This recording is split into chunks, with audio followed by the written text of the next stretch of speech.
स्वागत है आपका आपके YouTube चैनल RS क्लासेस में। और आज हम समझने वाले हैं वात्सल्य से भरी हुई रचना जो कि तुलसीदास के द्वारा रचित है, कवितावली। मगर इसके पहले यदि आप मेरे चैनल पर नए हैं तो प्लीज़ सब्सक्राइब कर दीजिए, ज़्यादा से ज़्यादा लाइक और कमेंट्स कीजिए और अपने दोस्तों को शेयर करना बिल्कुल ना भूलें। बेल आइकन की बटन को प्रेस कर दीजिए ताकि मेरे हर नए वीडियो की जानकारी आप तक पहुंचते रहे।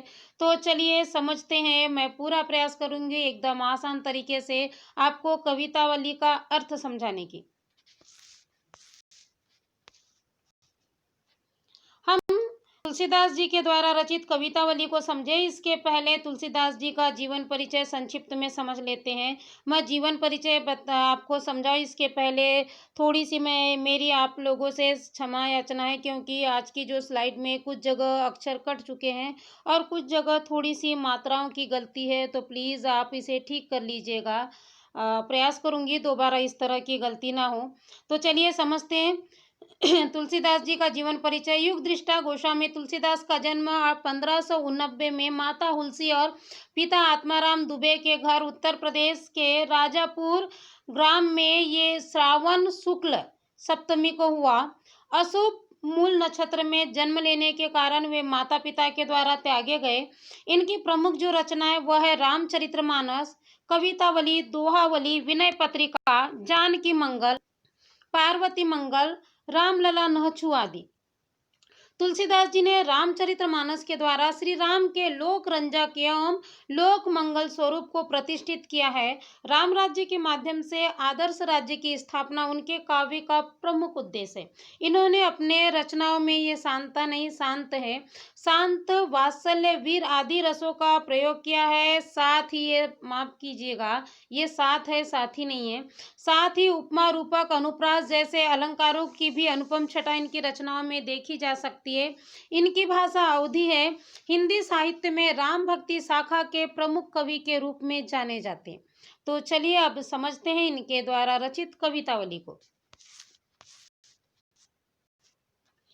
अवधेश के द्वारे सकारे गई सुत गोद के भूपति ले निकसे। आवलो की हौ सोच विमोचन को ठगी सी रही जे ना ठगे धिक से। प्रसंग लिख लीजिए। यहाँ पर बालक श्री राम के बाल सौंदर्य का वर्णन किया है, या बालक श्री राम के रूप सौंदर्य का वर्णन किया गया। ठीक है। अवधेश का अर्थ होता है अयोध्या के। द्वारे यानी द्वार पर, सकारे का मतलब होता है सुबह, सुत यानी पुत्र, भूपति मतलब राजा, निकसे यानी निकलना, अवलोकी यानी देखना, हव यानी मैं, सोच विमोचन यानी होता है चिंताओं को हरने वाले, ठगी सी रही यानी ठग जाना, धिक यानी धिक्कार। चलिए अर्थ समझते हैं। अवधेश के द्वारे सकारे गई सुत गोद के भूपति ले निकसे। एक सखी अपनी दूसरी सखी से कहती है कि हे सखी, मैं आज सुबह सुबह अयोध्या के राजा दशरथ के द्वार पर गई। राजा अपने पुत्र को गोद में लिए निकल रहे थे। ठीक है। क्या कहते हैं कि हे सखी, मैं आज सुबह सुबह अयोध्या के राजा दशरथ के द्वार पर गई और राजा अपने पुत्र को गोद में लिए निकल रहे थे।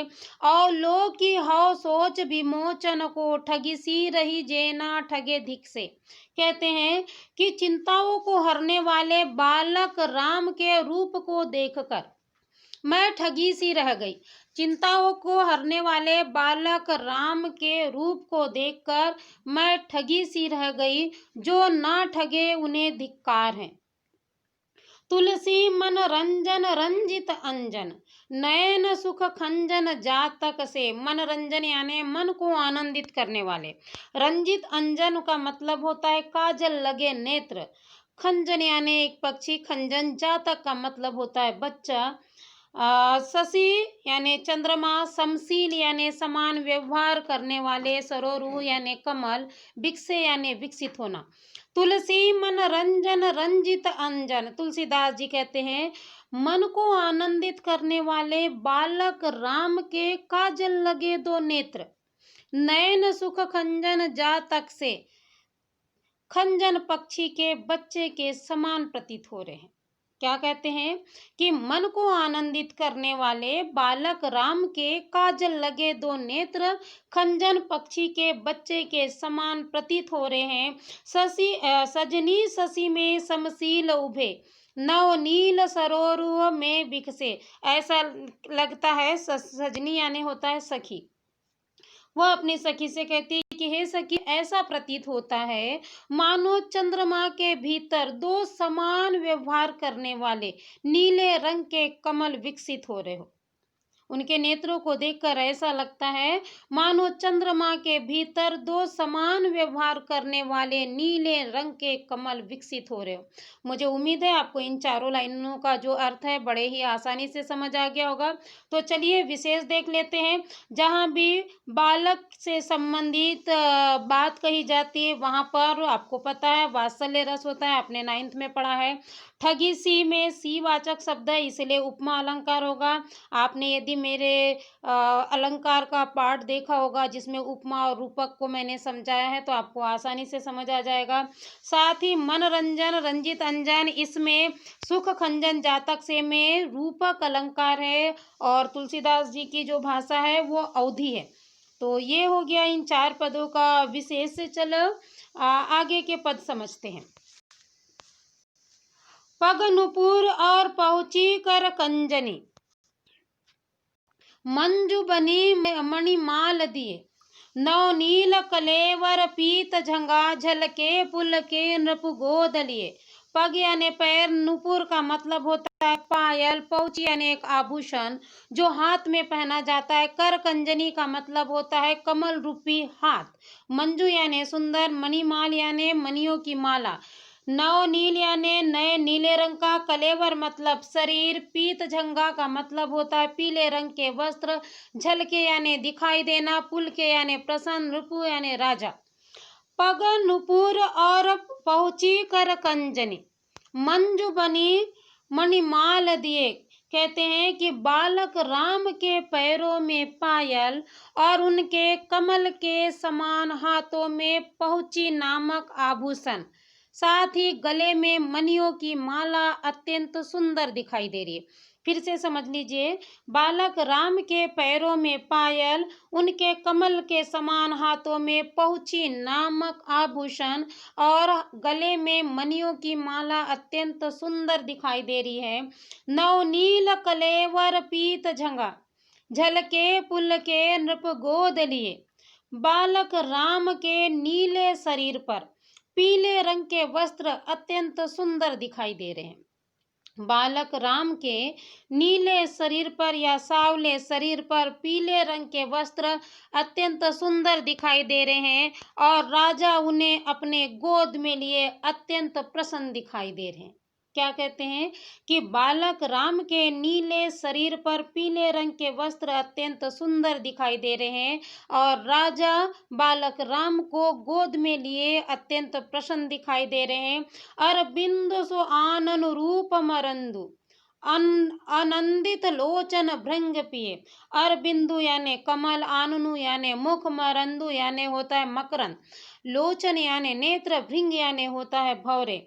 मन मोन बसे अस बालक जो तुलसी जग में फल कौन जिए। देखिए तीसरी लाइन, अरबिंदु सु आनन रूप मरंदु।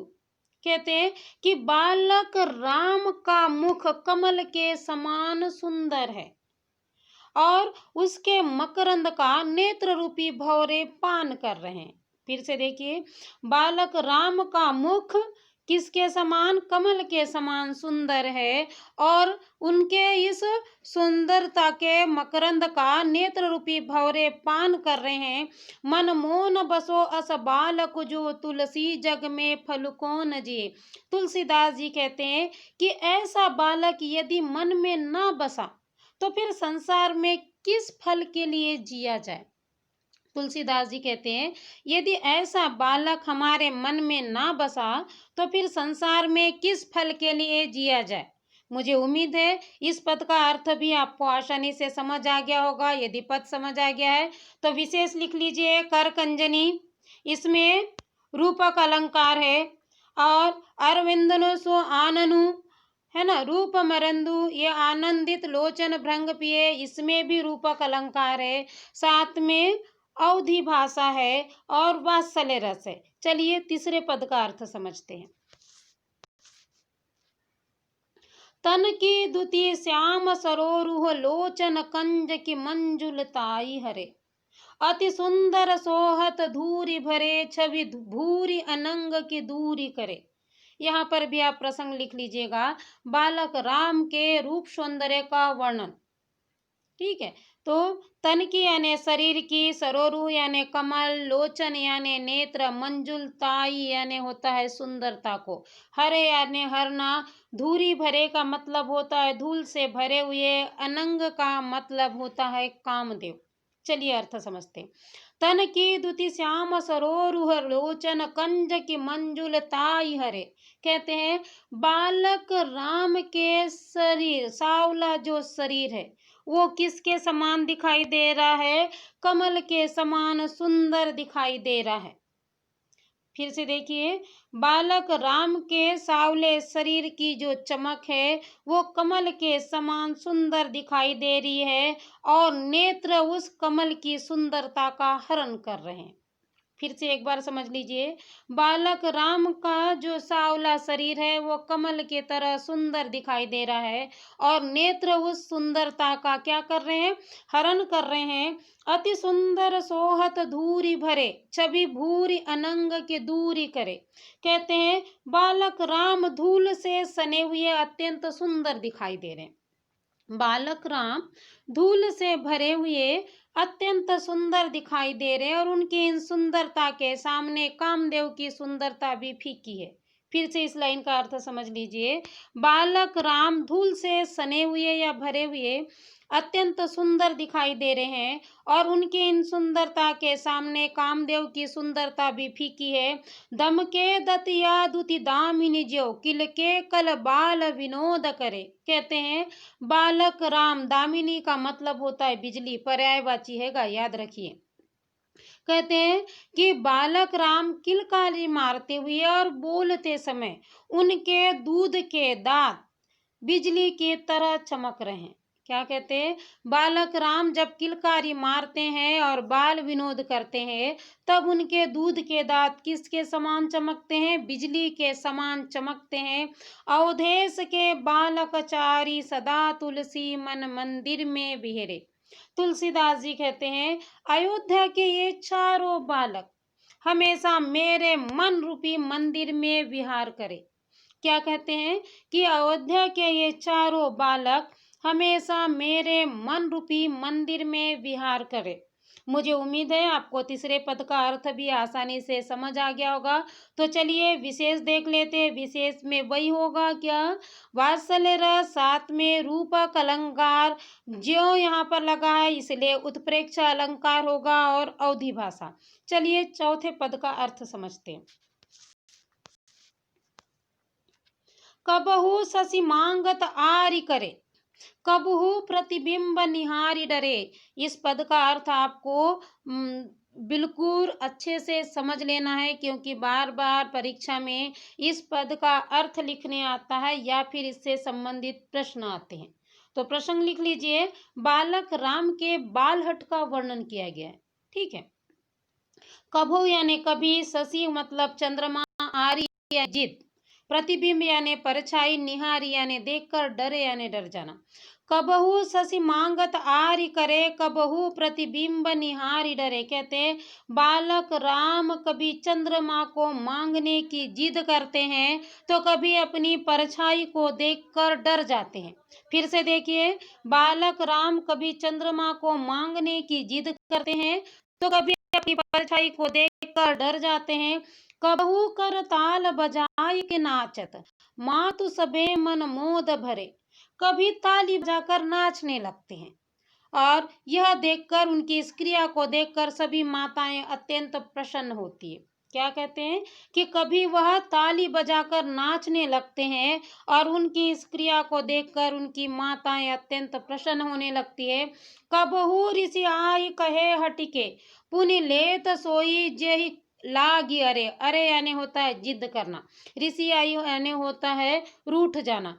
कभी वह रूठ कर हट करने लगते हैं। क्या करते हैं? कभी वह रूठ कर हट करने लगते हैं और फिर अपनी मनपसंद वस्तु को प्राप्त कर लेते हैं। बच्चे ऐसे ही होते हैं, उन्हें अगर कोई वस्तु चाहिए तो वो बिल्कुल रूठ जाते हैं और फिर बड़ों को न चाहते हुए भी उन्हें वो वस्तु प्रदान करनी होती है। उनके पास एक ही तरीका होता है अपने बातों को मनवाने का, कि वो बड़े आसानी से एक तरफ क्या होते हैं रूठ के चले जाते हैं। फिर बड़े भी बड़े प्रेम से वात्सल्य से उन्हें रूठा हुआ देखकर उन्हें उसकी वस्तु प्रदान कर देते। इसी तरह बालक राम भी है। कबहू ऋषि आय कहे हटिके, कभी क्या हो जाते हैं रूठ कर वह हट करने लगते हैं और उन्हें फिर उनकी मनपसंद वस्तु प्राप्त हो जाती है। अवधेश के बालक चारी सदा तुलसी मन मंदिर में बिहरे। तुलसीदास जी कहते हैं अयोध्या के ये चारों बालक हमेशा मेरे मन रूपी मंदिर में विहार करे। क्या कहते हैं? अयोध्या के ये चारों बालक हमेशा मेरे मन रूपी मंदिर में विहार करे। अब मुझे उम्मीद है आपको चारों पद का अर्थ जो है आसानी से समझ आ गया होगा। यदि अर्थ समझ आ गया है तो विशेष भी लिख लीजिए। क्या होगा विशेष? बालहट का वर्णन किया गया है, तुलसी मन मंदिर में रूपक अलंकार है, साथ में वात्सल्य रस है और अवधि भाषा है। चलिए पांचवें पद का अर्थ समझते हैं। वरदंत की पंक्ति कुंद कली अधराधर पल्लव खोलन की। चपला चमके घन बीच जगे छवि मोती न माल अमोलन की। वरदंत की यानी ऊपर के दांतों की, पंक्ति, कुंदकली यानी एक फूल होता है जिसे कुंदा के नाम से भी जाना जाता है, उसकी कली। अधराधर यानी ऊपर और नीचे के होठ, पल्लव यानी पत्ते, खोलन यानी नवीन, चपला चमके यानी बिजली का चमकना। चलिए, वरदंत की पंक्ति कुंदकली अधराधर पल्लव खोलन की। तुलसीदास जी कहते हैं कि बालक राम के ऊपर के दांत की पंक्तियां कुंद के कली के समान दिख रही है। या इस तरह भी कह सकते हैं कि तुलसीदास जी कहते हैं कि बालक राम के दांत की पंक्तियां किसके समान दिखाई दे रही है? कुंद की कली के समान दिखाई दे रही है। साथ ही उनके ऊपर और नीचे के दोनों होठ कोमल पत्ती के समान प्रतीत हो रहे। बालक राम के दांत की पंक्तियां कुंद की कली के समान तथा उनके ऊपर और नीचे के होठ किसके समान? कोमल पत्ती के समान प्रतीत हो रहे हैं। चपला चमके घन बीच जगे छवि मोती न माल अमोलन की। उनके गले में पड़ी मोतियों की माला ऐसी प्रतीत हो रही है मानो बादलों के बीच बिजली चमक रही हो। उनके गले में पड़ी मोतियों की माला ऐसी प्रतीत हो रही है मानो बादलों के बीच बिजली चमक रही हो। घुंघराली लटके मुख ऊपर कुंडल लोल कपोलन की। उनके घुंघराले बाल उनके मुख पर लटक रहे हैं। उनके घुंघराले बाल उनके मुख पर लटक रहे हैं और कानों के कुंडल उनके गालों को छू रहे हैं। फिर देखिए, उनके घुंघराले जो बाल है उनके मुख पर लटक रहे हैं और कानों के कुंडल उनके गालों को छू रहे हैं। नेछावरी प्राण करे तुलसी बलि जाऊं लला इन बोलन की। तुलसीदास जी कहते हैं कि मैं बालक राम की इन तोतली भाषाओं पर अपने प्राणों को नेछावर कर सकता हूँ। क्या कहते हैं? कि मैं बालक राम की इस तोतली भाषा पर अपने प्राण को नेछावर कर सकता हूँ। इस तरह हमने पांचवा और अंतिम पद का अर्थ भी समझ लिया है और मुझे उम्मीद है आसानी से आपको ये 5 पद के अर्थ समझ आ गए होंगे। तो चलिए हम विशेष देख लेते हैं। विशेष क्या होगा? वात्सल्य रस है, अनुप्रास अलंकार है, साथ में अवधि भाषा है। तो इस तरह हमने कवितावली के 5 पद का अर्थ समझ लिया और मुझे उम्मीद है कि बड़े ही आसानी से आपको समझ आ गया होगा। मेरा बार बार आप सबसे यही प्रार्थना है कि यदि आपको ऐसा लगता है कि मेरा जो प्रयास है वो सार्थक हो रहा है या मेरा जो तरीका है वह आसान है, तो प्लीज़ ज़्यादा से ज़्यादा लाइक कीजिए, कमेंट्स कीजिए। मैं आपको बता दूँ कि स्पेशल जो मेरे वीडियोज़ हैं, वो एमपी बोर्ड 10th क्लास और 12th क्लास के बच्चों के लिए बन रहे हैं और साथ में कॉम्पिटिशन एग्ज़ाम की जो लोग तैयारी कर रहे हैं, उनके लिए भी मैं अपने वीडियो हिंदी के बना रही हूँ। तो प्लीज़ ज़्यादा से ज़्यादा शेयर कीजिए, कमेंट्स और लाइक करना बिल्कुल ना भूलिए, क्योंकि आपके कमेंट्स और आपके लाइक ही मुझे अधिक से अधिक ऊर्जावान बनाते हैं। तो प्लीज़ और घर पर रहिए, सुरक्षित रहिए, मगर स्टडी जारी रखिए। धन्यवाद।